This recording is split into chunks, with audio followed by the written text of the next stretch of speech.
ఆంధ్రప్రదేశ్ రాష్ట్ర వ్యాప్తంగా ప్రభుత్వ పాఠశాలల్లో నెలకొన్న సమస్యలు తీర్చాలని ఏబీవీపీ డిమాండ్ చేస్తోంది.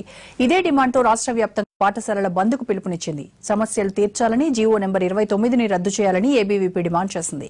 రేషనలైజేషన్ పేరుతో సుమారు 3,000 ప్రభుత్వ పాఠశాలలు మూతపడే అవకాశం ఉందంటున్నారు విద్యార్థి సంఘాల నేతలు.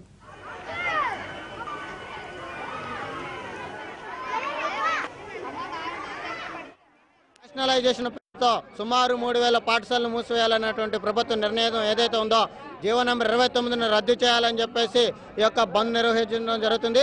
అలాగే మున్సిపల్ పాఠశాలలో జీవో నెంబర్ 14 పేరుతో ఆంగ్ల మాధ్యమాన్ని మాత్రమే ప్రవేశపెట్టి తెలుగు మాధ్యమాన్ని పూర్తిగా రద్దు చేయడాన్ని ఏబీవీపీ వ్యతిరేకిస్తుంది.